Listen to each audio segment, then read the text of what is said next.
सुंदर बर घर छौड़ी तोर मिलतौगे। सुंदर बर घर छौड़ी तोर मिलतौगे। अभी देखलियो हमें पतरा भतरा गोर मिलतौगे। अभी देखलियो हमें पतरा भतरा गोर मिलतौगे। आगे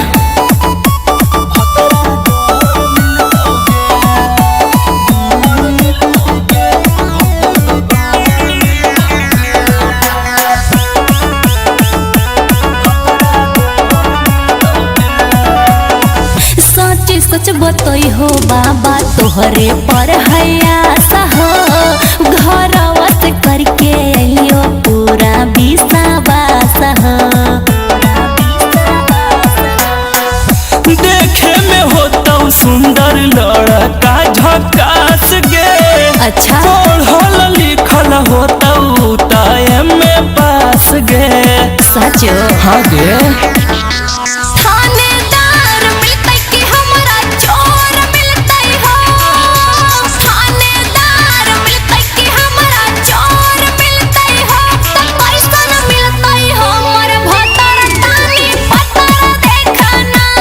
अभी देखलियो हमें पतरा भतरा गोर मिलतौगे।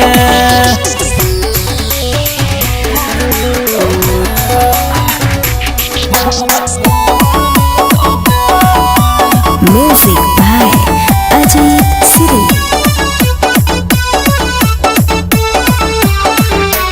ए बाबा मिल जैते हमारा जहिया मन पसंद सजनवा। 551 तोरा दे देबो दक्षिणावा।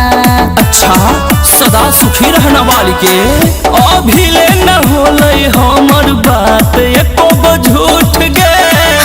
असली गुरु से हम ही गुरु मुख गे। अरे वाह अगर हाँ हो सही बोलेंगे ना। नाटा छाटा नहीं अजित सिरी जैसन लमहर मिलतौगे। नाटा छाटा नहीं अजित सिरी जैसन लमहर मिलतौगे।